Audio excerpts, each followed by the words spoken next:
আর এবার যেদিকে নজর রাখতে হচ্ছে সামনের বিধানসভা নির্বাচন, তার আগে এবার বিজেপির চার্জশিট বনাম তৃণমূল কংগ্রেসের চার্জশিট।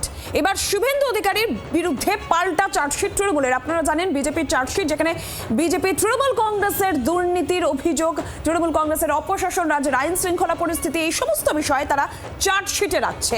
এবার পাল্টা তৃণমূল কংগ্রেসের চার্জশিট এবং একদম শুভেন্দু অধিকারী রাজ্যের বিরোধী দলনেতা, তার বিরুদ্ধে, তাকে সামনে রেখে তার বিরুদ্ধেই পাল্টা চার্জশিট।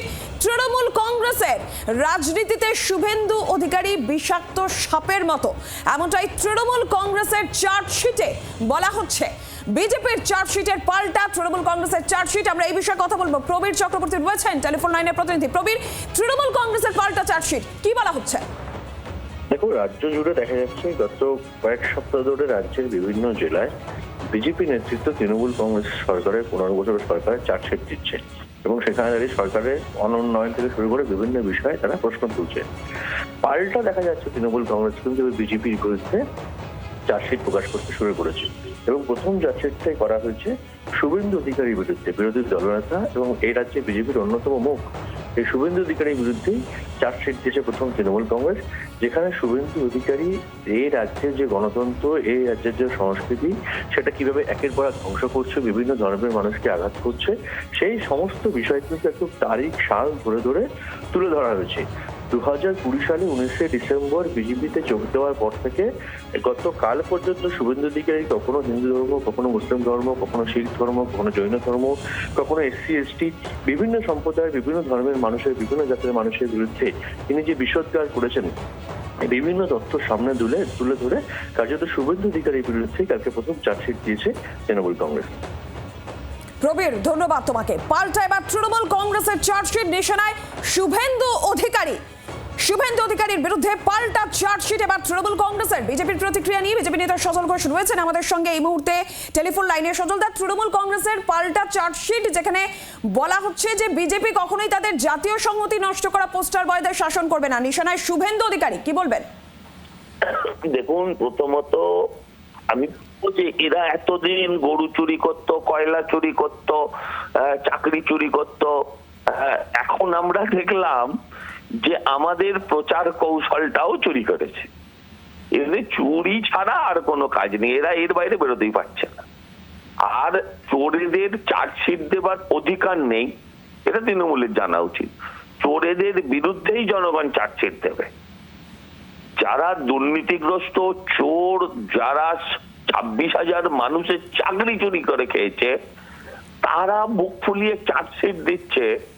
এটা শুধু পশ্চিমবঙ্গেই আপনি দেখতে পাচ্ছেন, তাও আগামী কয়েক মাস দেখতে পাবেন, এরপর আর দেখতে পাবেন না। বাকি কথাগুলোর কোনো যুক্তি নেই, তাই কথাগুলোর কোনো উত্তর দেব না।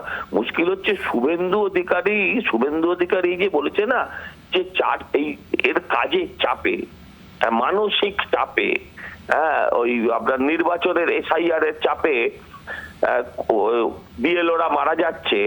আমার মনে হয় যদি বেশ কিছু তৃণমূল কর্মী ইদানিংকালে আপনি যদি খোঁজ খবর নিয়ে দেখেন, হতে পারে যে তারা যে মারা গেছে, স্বাভাবিক মৃত্যু যেগুলো হয়েছে, তার পেছনে হয়তো শুভেন্দু অধিকারীর ভয় কাজ করেছে। ধন্যবাদ। এরা ধন্যবাদ সজলদা আপনাকে। তৃণমূল কংগ্রেসের প্রতিক্রিয়া নিয়ে দেবাংশু ভট্টাচার্য রয়েছেন আমাদের সঙ্গে এই মুহূর্তে টেলিফোন লাইনে। দেবাংশু, সজলদার বক্তব্য আপনি শুনলেন, কি বলবেন? দেখুন, যখন একজন মানুষ বলে যে বাকিগুলোর তো কোনো যুক্তি নেই তাই সেগুলোর কোনো উত্তর দেব না, তখন আপনাকে বুঝে নিতে হবে সেগুলোর উত্তর তার কাছে নেই। আমরা যেগুলোর ক্ষেত্রেই বলি যুক্তি নেই তাই উত্তর দেব না, তার মানে আমি উত্তর দেওয়ার জন্য অপারগ। বিষয়টা হচ্ছে সজল বাবু থেকে শুরু করে বাকি যারাই আছেন না কেন বিজেপিতে, যারা সেই অর্থে এখনো চুরি টুরি করেননি, তাদের ক্ষেত্রে তো একজন নারদায় হাত পাকানো চোরকে ডিফেন্ড করাটা মুশকিলই হবে খুব স্বাভাবিকভাবে। কিন্তু বিজেপির কোনো প্রতিনিধি তো এই উত্তর দিতে পারবেন না যে নারদায় সবার ভিডিও তো বিজেপি প্রকাশ করেছিল, বিজেপির অফিসিয়াল ইউটিউব চ্যানেলে প্রত্যেকের ভিডিও এখনো উপস্থিত। শুধু শুভেন্দু অধিকারীরটা বিজেপি ডিলিট করে দিয়েছে। কেন শুভেন্দুরটা ডিলিট করে দিয়েছে অথচ শঙ্কুদেব পণ্ডারটা রেখে দিয়েছে? দুজনেই বিজেপি করে, এই উত্তরটা কিন্তু উনি দিতে পারবেন না। প্লাস সারদা থেকে শুরু করে টেট কেলেঙ্কারি সবেতে শুভেন্দু অধিকারীর বিরুদ্ধে অভিযোগ তৎকালীন বিজেপির নেতারা কিন্তু যখনই পূর্ব মেদিনীপুরে বক্তব্য রাখতে যেতেন করতেন।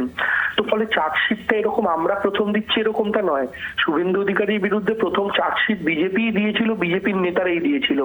ঘটনাচক্রে যিনি একটু আগে ডিফেন্ড করলেন শুভেন্দু বাবুকে তিনিও তৃণমূল থেকে গেছেন, আর যাকে ডিফেন্ড করলেন সেই শুভেন্দু অধিকারী তিনিও তৃণমূল থেকে গেছেন। বিজেপিতে কি অরিজিনাল নেতা কম পড়িয়ে আছে, অভাব পড়িয়ে আছে আমরা জানি না। আর ফাইনাল বক্তব্য এটাই রাখবো যে দেখুন, শুভেন্দু অধিকারীর বিরুদ্ধে চার্জশিটের কথা বলছেন, বাংলার মানুষ 2020 সাল থেকে যখন তিনি বিজেপিতে জয়েন করেছেন তখন থেকে জানেন তার বিজেপিতে জয়েন করার কারণটা তো অন্য কিছু নয়, শুধুমাত্র কেন্দ্রীয় এজেন্সি থেকে নিজেকে বাঁচানোর জন্য এবং উচ্চাকাঙ্ক্ষার জন্য। বাংলার আওয়াজ, বাঙালির আবেগ, জি 24 ঘন্টা।